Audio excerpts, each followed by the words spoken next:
And we are live. Cool. All right. Well, welcome to another episode of Beyond the Books. I'm Ben, you know me, and Albert is back for another episode. You all had a ton of questions, so we wanted to dive into it. But before we get into that, like I said, this is Beyond the Books, the show where we help you survive and thrive through college and beyond. So we are talking about personal finance today. You are our resident expert. Um, Before we dive into today's episode, I did want to just quickly highlight and remind you had a lot of good stuff in our last episode. And we actually laid the groundwork because our tagline is like survive and thrive, where we broke up some of the sort of insights around financial planning into three categories, which was survive, which is, well, we'll get into them later as well. But survive is pretty much like you're just starting out. Maybe you're, making a job, making a salary at your first job, maybe just starting to get into the sort of personal finance world. Then we have strive, which was kind of the, hey, you're hitting your stride a little bit and you have a little bit more means to get into like things like investments and you just have more resources. What does that look like? And then finally, thrive. We didn't really get into that, but thrive is really around like you're feeling really good. Maybe you're a couple years into your career. You feel like you've got all your basics set up and you want the advanced stuff. So we'll dive into a little bit of both of those or all three of those topics today. Sound good, or anything you want to start us off with? That sounds great, and I'm glad to be back. Yeah, thank you. Happy to be here, and yeah, let's dive into it. Sounds like we got a lot. Yeah, and if this is your first time, this is my older brother, so a lot of our mannerisms are the same. So if we have like nervous tics or something, it's gonna be really interesting to see. I should just said brother, and then people should have guessed. I could have been which one's yeah. That's our favorite. Play our favorite game, parlor game. But, all right, so let's dive into it. I thought I could just give a quick recap on the episode 1. Which, by the way, if you haven't checked that out, feel free to do that after you tune into this episode. But we talked a lot, essentially, about kind of planning ahead. We talked a lot about investing early. We talked a lot about defining some of the ways that you can like think about investment. Do you want to just quickly remind folks? I think we just talk about compounding because I think that's the one that continues to ring true, but just give the folks a quick recap on what compounding looks like. Sure. I think we have a saying where, time in the market is, more important than timing the market, right? We're not here to just catch, discounts in the market. You're not chasing highs. The idea is, start as early as you can, right? Start young. By any means, obviously we want you to live within your means, but certainly if the ability is there, right, starting early, the power of compounding, there's a thing called the Rule of 72, and I certainly recommend everyone looking into it. But I think essentially the math works out. If you have a 7% rate of return year over year, you double your money. I think it's like 12 and a half years or something like that, right? So if you use that, I mean, if you can double your money every decade or so, it becomes very powerful, right? And by adding, dollar cost averaging or adding money anytime you can, adds to that power, right? So I think, the power of compounding is really the, key to success oftentimes in the world of investing. And pretty straightforward, and like everything has risks, but probably one of the lower risk things that people can do is just start saving, start somewhere. Right. So now we're going to dive into sort of today's episode. And I have to remind, disclaimer, this is not financial advice. Please do your own research, talk to people you trust. We certainly don't want you to listen to us and be like, oh, I said to do this. But we're hoping that we can at least, give some definitions, give some context, and let you do your own homework. So again, we're going to use the survive, strive, and thrive categories, and we'll start right out with survive. But I saw on TikTok recently something called like the 50-30-20 rule, where it's like it's a budgeting sort of format or hack, but essentially it says 50% of your income should go to like the necessities, food, rent, whatever. Then 30% goes to sort of wants. That's what makes life comfortable and make yourself happy. And then the last 20% is around savings. What do you think about that framework? Is that generally a good mindset for folks to think about, or do you have something you want to sort of offer up? Yeah, and I think as a whole, and also, to kind of just a little more disclaimer, by no means am I a legal or tax expert. Truly, these are all just my own personal opinions. But I think to your point, it's a good reference point, right? I think everyone has their own personal comfort level. Obviously, your biggest bucket here is going to be your needs, right? We want to Yeah. make sure you have a roof over your head, food, a place to sleep, right? These are all things that you need, right? A car, especially we're in Los Angeles. If you don't have a car, you're basically Stuff, without yeah. legs, right? And so, things like that, it certainly is going to make the majority of it. Now, it's going to be a sliding scale. Everyone's going to have different levels of comfort. Everyone's situation's a little different. But I think, as a reference point, if that's what you're comfortable with, of course, highly encourage you to stick to that, right? As you continue and progress and kind of feel out your situation, as you get promotions, as you continue to grow, that may slide, right? Maybe it's, okay, I don't need to save as much for my needs, or I'm getting a promotion, and so now I have a little more excess income, so my needs bucket becomes 40%, right? And my wants bucket, now that I work so hard and I've gotten a little more wiggle room and comfort, I can have a little more wants, right? But I do think the savings side, depending on what your goals are, is the one factor that can be, a little more flexible, I guess, right? Because yes, of course, we recommend saving as much as possible, but I also don't want you to lose sleep and go, oh my God, I have to save all this and can't enjoy my life, right? But of course, we do encourage, saving and starting in the market. And so it kind of ties to, as you start working, if your employer offers a retirement plan,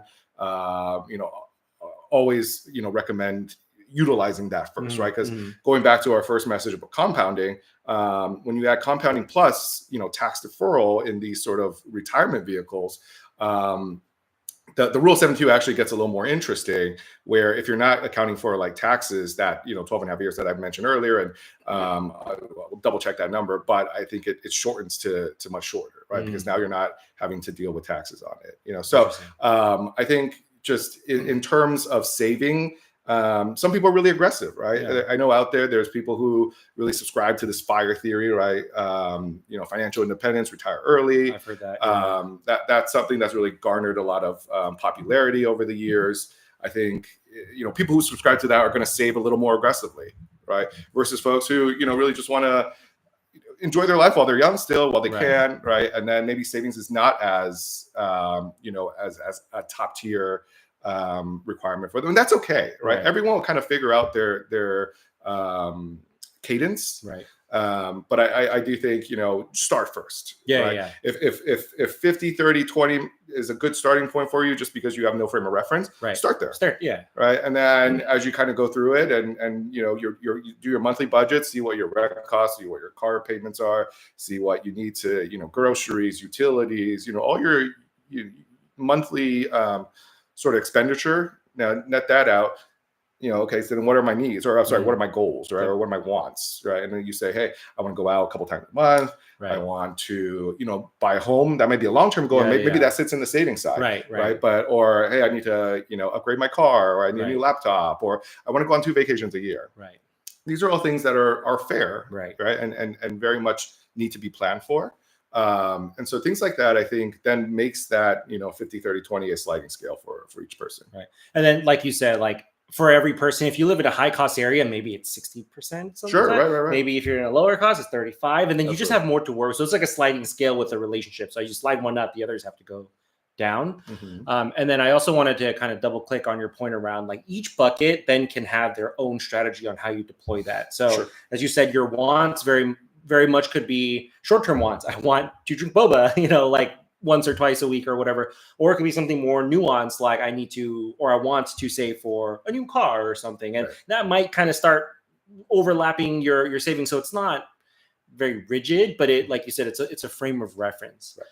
The other thing I wanted to touch on in the survive category is around rainy day. We talked about it in the last episode, but I think it's also a really important thing because essentially what we're saying is your needs can sometimes spike suddenly for a one-time thing, like your car broke down or something happens, you need some extra cash. Can you walk us through sort of how you might think about a rainy day fund, or what, like how much is that? Is that a percentage? We briefly touched on it last time in our first episode, but I think again, it's more a frame of reference, right? Like to start, you know, I think a lot of people say 6 to 12 months of your income needs. needs bucket, okay, got it right.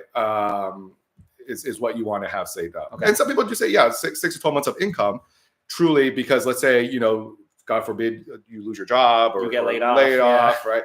These things are happening more and more these days. Happening. You know, what is your timeline to getting a new job? How much cushion do you have? Right. How much leeway do you want to build into your life Right. where you say, okay, cool. You know, unfortunately this happened, but I've prepared for it. Right. And I know I can find a job in 6 months. Right. Then great. Maybe 6 months is the goal. Yeah. Maybe I need a year. I'm very in a niche, you know, sort of market, right. and not a lot of people are hiring right. in it. I need a year's worth of runway, right. In order to be comfortable, or at least to continue to survive. Right. Then maybe it's 12 months. Okay. Right. But even within the, you know, that rainy day fund, I think, you know, everything goes back down to compartmentalizing too, right? Is it, hey, I just want to make sure in case, like, I want to have at least 1 month's rent, right, just in case. Right. I want to have at least 3 months of car payment, just in case. You know, you can add all these things up and see what, you know, truly makes you comfortable. Arrive at a number that's like relevant for you versus like, just like save $5,000. Like that means nothing if you don't break it down. Incredibly arbitrary sort of number. And everyone's going to be in a different situation, right? Going back to what you were saying earlier, low cost area, you know, maybe your rent's only $1,000 a month, right? And so, you know, 5,000 means 5 months worth. Right. But if your rent is $3,500 a month, right, that's like a month and a half. Yeah. Right. That's like a 1 studio apartment in freaking San Francisco. Dude. Right. Right. You know, so I think, and oftentimes too, people go, if you're in like, you know, 6 months of income. I think something to kind of note too, and I don't know if a lot of people actually think about it in this way, but your let's say your total comp is X dollar amount. Yeah. And you go, okay, I need 6 months of that. And that's just, I'm throwing 50,000 for example. Sure. 50,000 is your total annual comp. Yeah. And you say, I want 6 months of that, so half, right? And so it's 25,000. Yeah. But what you don't realize is 25,000 is not what goes into your pocket. Yeah. Right. Minus taxes, Social Security, et cetera, et cetera. Yeah. Even if we just deduct half, that's 12,500, right? And if your rent was 3,000 a month, instead of 8 months worth of leeway, you actually only have like 4 months, right? So I think about that in that sort of context is really important too. And so, you know, I just encourage people to do the math, right? And really figure out, the time. Right, what makes sense for you. And again, probably a sliding scale too. As you continue on your career, maybe it's not as much, right? Or you say, you know what, I realized I don't need that much in my city. I'm okay. I will still sleep fine if I have 3 months versus 6 months, right? Or you go, I still can't sleep enough at night because I'm worried. So maybe it's 12 months instead of 6 months, right? So everyone's, again, going to be, you know, very different, but the principle remains the same, right? You got to start, you got to save, you got to prepare for the unknown, right? And you know, and that's really risk management, right? At the end of the day, really here to just kind of manage your risk, right? Because risk is all about preparing for what we don't know. Yeah, which always happens. Right. Always happens. So, okay. Yeah, that makes sense. Or if you have a toddler that's addicted to watermelon in the winter, like you definitely need to increase your, you know, fruit can be expensive when you've got a 15-month-old toddler. So, but yeah, I mean, like I got my layoff notice. I was a satisfactory, you know, performer, whatever, high performer. And then, you know, at least the one thing, because I kind of have thought about this and you've given me guidance at a very young age, is like, that's the one thing I didn't have to worry about, but I was stressed the F out because there's so much other things. So it's just one less thing you have to worry about. So by no means is it sort of a magic cure all, but it is one less thing to worry about when, you know, the unfortunate happens. So I think that's a really, like, if you're going to do one thing after these 2 pods, probably think about rainy day and probably look at compounding, right? Like that's like 2 simple, very, very simple things. You do some research on it and we'll go from there. So I think we've touched the survive category, you know, fairly well. I mean, the lines between survive and thrive are kind of amorphous, but getting into sort of the strive category, which is like, again, you've got your feet under you. Maybe you got the rainy day. You started doing your compounding and you're like saving and you're doing that. What's next? Like, how do people evolve from like a few concepts and levers of savings and personal finance into sort of this, like, I'm getting ready to spread my wings? And I think the first thing to always leverage is, again, going back to what I alluded earlier, is some of these retirement vehicles, right? So if your employer offers a 401k, if not, utilizing an IRA, right? Some of these vehicles that allow for call it tax deferral, which has, obviously is tax advantageous. But can you define tax deferral really quickly, like layman's terms? Sorry. So the advantages of utilizing some of these retirement things is, when you are earning your income, you got to pay taxes on earned income, right? That's just the way our society is. But you are allowed to utilize some of these vehicles or tools, so to speak, to kind of reduce your taxable income, right? So if you make $50,000 a year and you put 10,000 into a 401k, for example, your taxable income reduces from 50 to 40, right? So now you're being taxed less at the 40%. Every dollar that you learned for whatever you contribute in there goes into that account, and you're not being taxed on it. Now we say tax deferral because at some point, right, Uncle Sam is going to get Uncle Sam's portion. And so the idea is when you retire, in theory, when you retire, your income should be less. You're no longer working. And so again, this is all in theory.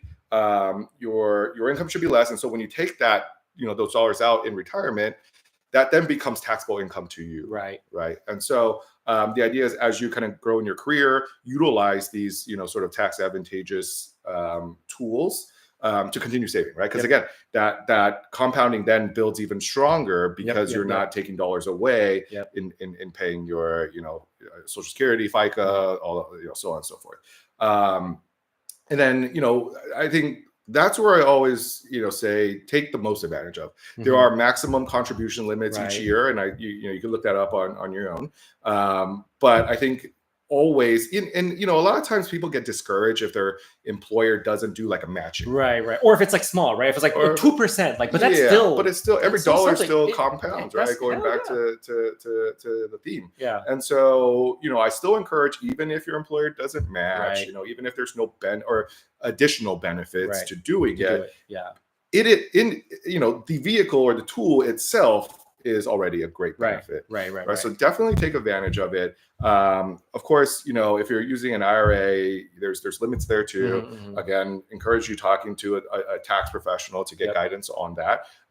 But in general, it is a very effective way to start saving for retirement, saving for later on in life and all that. Right. And so that's usually where the conversation begins. Now, beyond that, then folks have like normal brokerage accounts. Like we just want to invest in the markets, whether it's stocks, bonds. We kind of covered all the various things in the first episode, and so that's kind of where you maybe go next. Right.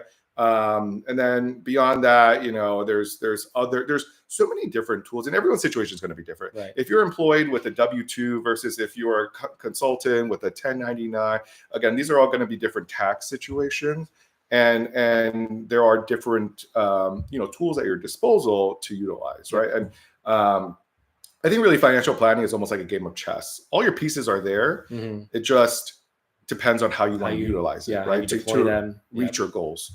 And so a lot of times financial planning really comes down to a goals-based approach, right? And going back to what I was saying about compartmentalizing, like we have the rainy day fund, that's kind of our liquidity bucket. And then the next bucket is really our, sort of call it longevity bucket, right? And that's going to be, I got all these years ahead of me. How do I plan for that?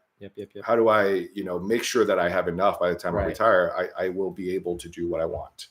And then in between, there's a bunch of other stuff, right? Again, going back to buying a home, that's usually a big goalpost that a lot of people want to try to attain. And these days, that goalpost seems to be moving further and further off, For sure. And so really understanding, your own situation, really understanding the tools that can be used to put together those pieces in a strategy to get to that goal is incredibly important. Okay. And so to connect it to the survive category, that 20% savings bucket that we're talking about, right? Like that very well could be all in a retirement account. Sure. It could be some in a retirement account, others in a brokerage, but like just to connect the dots for the audience, like what we're saying is that's not a separate thing aside from your IRA and your 401ks or whatever retirement, lever you want to use. That is sort of the next layer of the 20% or whatever is comfortable for you. Some of that's going to be here, some of that's going to be there. And then, like you said, your the goals that you're meeting are essentially then different based on which lever, which chess piece you deploy. By the way, when you said Uncle Sam, I was like, you watched the Super Bowl halftime show where Samuel L. Jackson? Yeah, I'm still watching him like, yeah, it's my turn. So I was like cracking up on that. But okay, so that definitely makes sense. We're not going to give like stock advice or anything like that. Like that's very much a personal decision. But one thing I did want to mention or kind of just briefly touch on is when buying in the market, there's a ton of risk, a ton. Can you just give us an example of how you might like just learn more about any one risk when thinking about investing? It doesn't have to be in the stock. I know stock is one of the more risky ones, but just so people can say like, oh, okay, this is an example of a risk I need to consider when thinking about this sort of strive category. I think, in any sort of investment or any decision you have, you're going to make a risk analysis internally, right? You go, hey, it's raining outside. Do I want to go outside? Like, what's my risk, right? It's the same principle when it comes to savings, when it comes to investing, and there's trade-offs too. Maybe it's not even risk; it's just what are your trade-offs, right? When you do, right now, interest rates remain somewhat high. You're earning interest in your savings account. Yep. Right. So, hypothetically, let's say you're earning 4% in a CD. If you're okay with 4% growth, great. Yeah. Right. Instead of investing in a stock, for example, right. If you say, you know what, 4% is where I'm comfortable and I'm okay earning that, then great. Yep. Now, if you have the risk tolerance to take a little additional risk, then sure, you could look at other, investment opportunities, whether that's again in stocks and bonds and whichever. You can invest in your friend's company. Yeah. Right. These are all decisions that really go back to risk management. Okay. Right. Understanding your own risk tolerance. What is it you're trying to achieve? What kind of rate of return are you looking for? Right. And is that rate of return conducive to the risk that you're taking, worth the potential risk that you might be, right? And do you have the time? Like that's the other thing, right? Like if you don't have the time, that's another risk of like you trying to buy a stock blind, probably not. So then maybe a CD or some other less time intensive thing, right? Because you're going to be out there investing and doing that. There's a lot of research involved too, right? Exactly. Similar to like, let's say you're going to buy a home, you're not going to go and just go, oh, that one's pretty. I'm going to buy it, right? There's a lot of research, a lot of studying and homework that needs to be done. It's the same in the investment world, right? You want to do your due diligence, as we call, and make sure that, the risk you're taking on is the risk that is appropriate for the anticipated sort of rate of return that you're looking for. Okay. So I think really just understanding and doing your due diligence is the key to, any successful sort of investment strategy. But the other part too is diversification. Right? You want to throw every dollar into one company, you now have a concentration, and if that company for some reason has some issues, your whole portfolio, your whole investment sort of account may get hit pretty hard. Right. And so I think diversification and asset allocation is really important as well. Right. A key driver to success in investing is just being properly asset allocated. Right. I'm not saying you have to be in a little bit of everything. Right. But I do think, if you want to be concentrated, that is also a risk that you're going to take. Right. You have to be comfortable with it. Yeah. Right. But again, to each their own. Like, as long as you're comfortable and you know what you're getting into. The one thing that I never want anyone to do is going blindly and not understanding. Right. You hear, oh, there's this company and it sounds great. It's going to the moon. 10x, and maybe right. But are you comfortable? Right. If it doesn't pan out that way. Right. Like, how would that impact you? Right. Wall Street Bets on Reddit, that when people post, they've literally lost everything because they essentially, it's a lot of memes, but like they invest in like one company and then that company hits a snag and then you lose everything. It's like literally don't put your eggs all in one basket if you don't want to accept that risk. Right. So not that we can afford eggs anymore these days, but not that we can afford. That's true. Eggs needs to start dipping into the savings apparently. I think that makes a lot of sense. And like, we should probably have a conversation about my diversification, but anyway, not to throw my stuff out there. So that makes a lot of sense. I think it's a lot of good sort of points to go and do more research on. Sure. So we'll move into the Thrive category. And then we actually got some questions on our suggestion box. So I want to run through those. And those are kind of just random things that we can discuss. Thrive. So this is really where you feel like you've got the savings, you've got the compounding, you've got some diversification, you have goals, and you feel like you have a path to start achieving those goals, levers to achieve those goals. So in this Thrive category, what's top of mind? What are folks in your industry hearing, or what kind of topics should folks think about in this Thrive? I think in this Thrive category, there's a plethora of things we can talk about. These are all nice to have. And these are right. Yeah. And so, it then goes back to what is that individual's goals and purpose. Is it, hey, I want to protect my family now, I have kids, I need to do some estate planning, maybe then like life insurance maybe comes into play, right? Or long-term care, the cost of medical procedures and things like that is skyrockets. Maybe you find a way to leverage your dollars for these expenses, right? And then beyond that, in a very timely sort of fashion right now, given the fires that happened in LA, a lot of people are looking for ways to give back.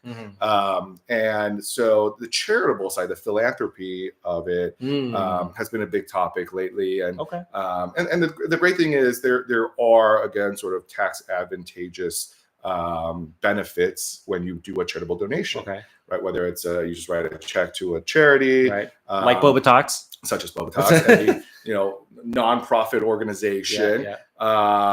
In theory, and again, of course, talk to your tax professional, but there are potential deductions, and things that can maybe reduce some income while doing good. And so there's a lot of these different, again, levers you can pull from a tax planning perspective too, right? And so a lot of people right now, feel a little helpless given the situation all over. I feel like, everyone in LA kind of knows someone or someone who knows someone who've been impacted. And so finding ways to give back is kind of top of mind for everyone right now. And so I would say, if you can do some good, but also reap some good, so why not, right?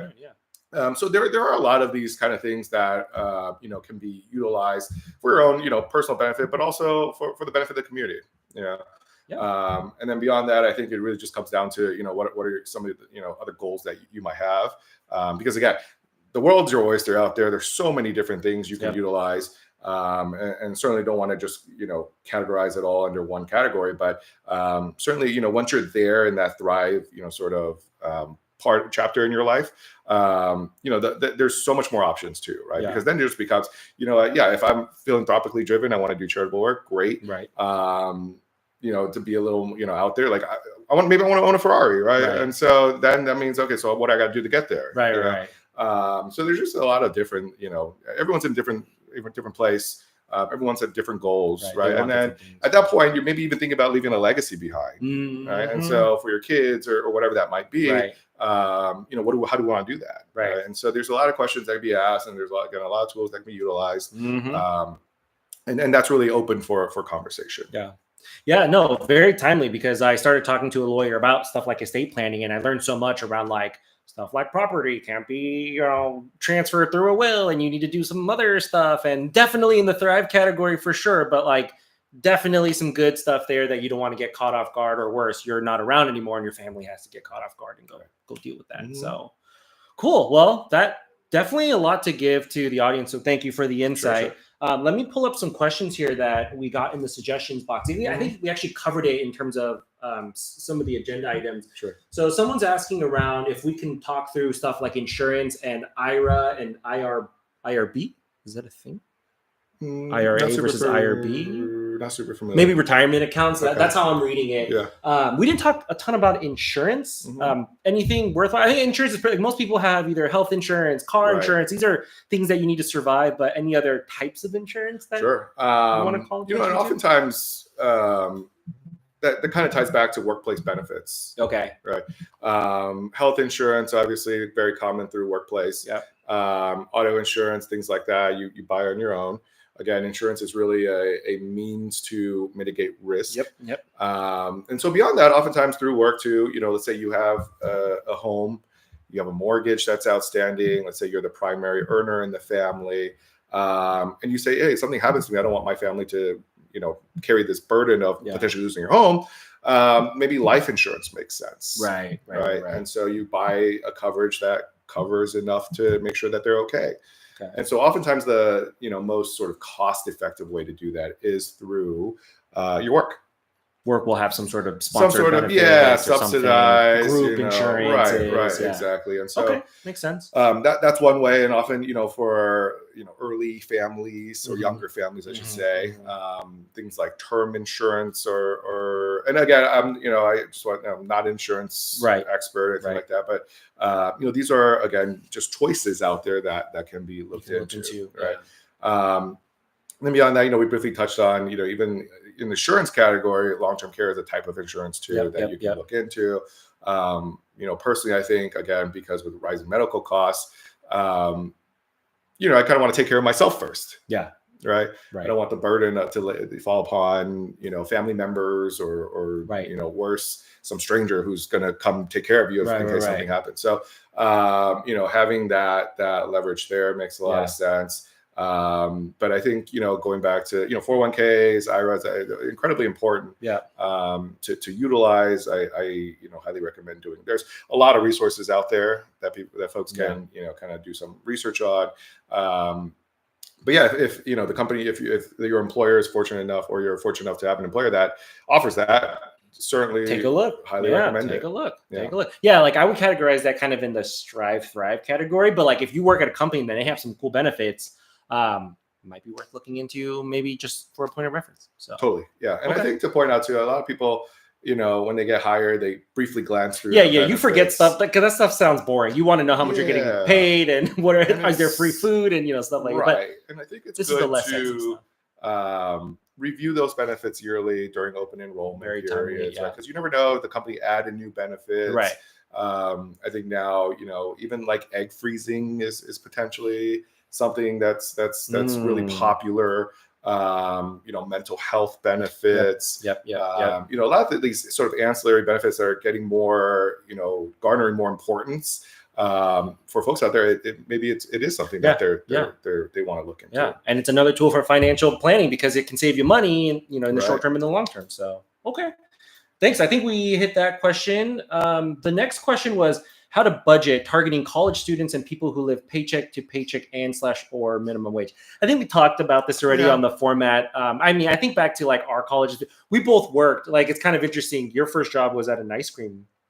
Ice cream, right? Ice cream shop. My first job was at a frozen yogurt stand, and we made literally minimum wage. And at that time, you're not really thinking about personal finance or anything. You're just trying to figure out how to get by. But I think the way we laid out the needs versus the wants versus the savings is pretty much going to be there. And listen, if you don't have anything left in the savings, that's okay. Right. Like you're just trying to literally, like, that's why we labeled it survive. But like, as you get more means, you start dialing up those investments or savings or whatever. And in the meantime, if you're really just in the needs with a little bit of wants or whatever, that's totally okay. I wanted to use this to bring up a point around comparison. Mm-hmm.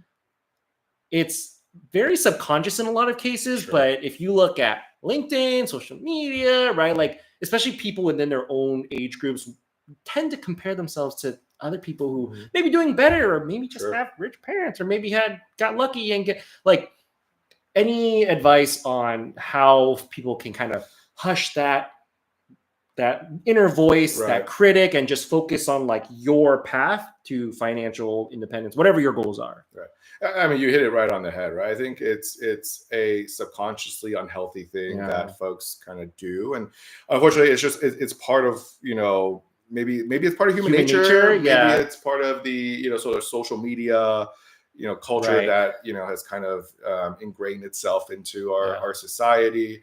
But I think at the end of the day, everyone is on their own path. Yeah. There's no right, there's no wrong. Right. You do what's most comfortable for you. You do you. Yeah, absolutely. Right. I think, at the end of the day, as long as you reach your own goals, everyone's going to have different ones. Right. And so really it's a race against yourself. Right. It's definitely not a race against anyone else, whether they're, the same age, different age, whatever. Right.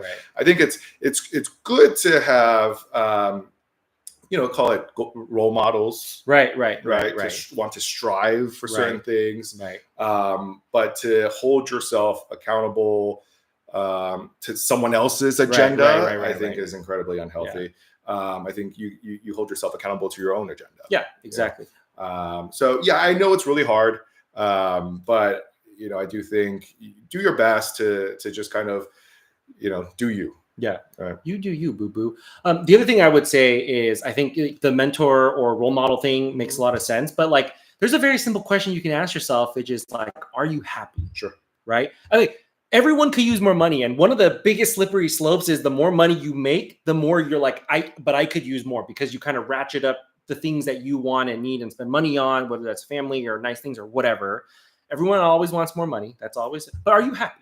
Right? Because if you yourself are happy, then that at least there's a basis of like, yes, you're potentially comparing as a point of reference, but you're not making yourself feel like crappy about it. Sure. So I think that's a really good question to just ask people, like, are you happy? Right? Like if you're happy, you could always do more. You could always make more money. You can always do more planning, but like at least you've got that baseline to rest on. So okay, and then the last question we had was around, can you talk about contributing money towards savings, retirement / personal goals in a way that's manageable, sustainable, and not hectic? Again, I think we did cover that, but in the context of, they put here young adults and kind of the college, post-college life. Sure. Is there any personal goal that you talk to clients or you hear that's like very common, that like if someone's coming out of college and they don't even know what goals they should hit, like, is there any idea you can give the audience around like what are some common goals or things that folks can think about? I mean, really, at that sort of chapter in your life, it goes back to just making sure you have a roof over your head, like going back to the needs, right? The needs. Because you're just starting out, you're kind of figuring out your life and understanding. Okay, cool. I graduated. Yeah. I found a job. Yeah. I freaking hopefully in this economy, geez, right. But being adult is a little different than being a college student, right? And so I think it's an adventure on its own, and it's for you to discover.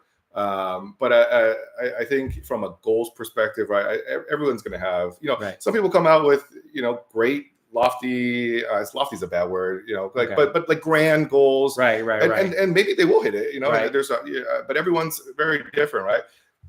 Someone could say, my goal is just to be able to pay rent. Right. That's next month. Yeah. And that's okay. Yeah. Right. That's valid. Yeah.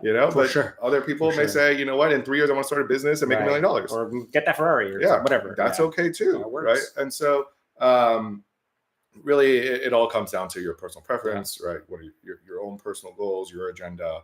But I think staying accountable is the one thing I'd encourage. Yeah. And I'll add, I think a good goal for that point of your life is to do the research to get comfortable with this topic of personal finance. Sure. I think up until then, you might be getting a lot of advice from parents, guardians, and friends.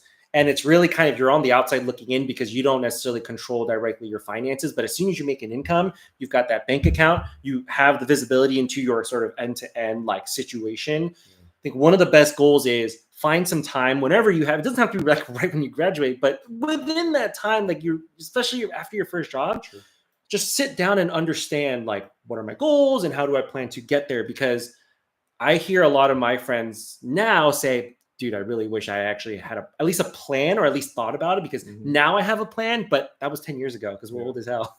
And 10 years ago with compounding or whatever, I wish I had at least put a little bit of thought into it. The other thing too is don't be afraid to make mistakes when you're young. Totally. Right.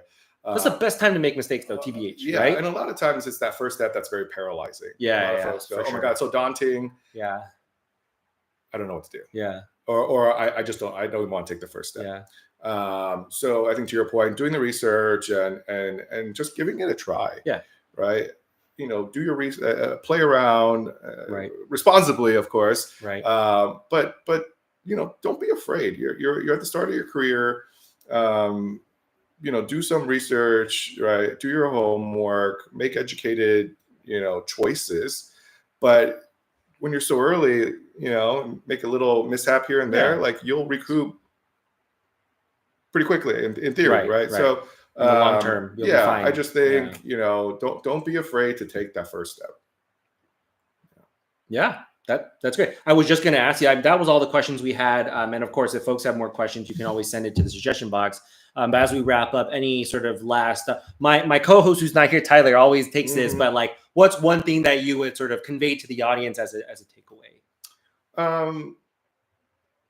I think two things that you actually just touched on. One is, the comparison side, right? Hell yeah. Keep yourself accountable. You do you. I think I always urge to not, especially with social media these days. Not everything you see is truly true. Right. So that's kind of my always, one takeaway when I talk to maybe, younger folks who are like, oh my God, this so-and-so person is doing this and I'm not anywhere near that. Yeah. But we don't know their actual circumstance. Yep, right. Exactly. So to your point, if you're happy, great. And then the other takeaway is just start today. Yeah. Ultimately, just get started. Today is going to be better than tomorrow. Right? Yeah. To start. And so I think just the more time you have in the market, or not even just in the market, but in this personal finance space, the more education you get, the more familiar you get, the more comfortable you'll get. Yep. Love it. No, I think the comparison one is so big because it just puts so much pressure on people who already have so much freaking pressure coming out of college. I think mine, it would have been all those, but I'll provide a different one, which is bookmark these 2 podcasts because it's a lot of information. Sure. And I feel like watching the 2 podcasts or listening could already overwhelm people. So like, if you're not ready, bookmark these 2 podcasts, find time where you feel like you can actually give this some thought and then come back and watch it or listen to it. And then like go and use this as a starting point to do your research. I think that's because you listening to this, you're like, holy crap, this is so much. Right. You're like, go back and or maybe even just like watch the first 10, 15 minutes of each episode because we're talking about survive and it's about budgeting and compound. Like these are very simple concepts, but I think ultimately like that's how you can set yourself up for success is learn about it. Sure. And then when you're really ready to go for it, then kind of dive back into the details. Perfect. So thank you so much. We've taken a ton of your time. We appreciate it. Again, if folks have any other questions, you can always throw a comment in the suggestion box. You can DM me on Discord. I'm more than happy to loop you in if there's anything we can't answer. But that's our show for today. And once again, the best chapters in life are the ones that you write yourself and hopefully with a good financial plan behind that. So thank you so much. Thank you, Albert. And we'll see you all next time. Take care. Take care.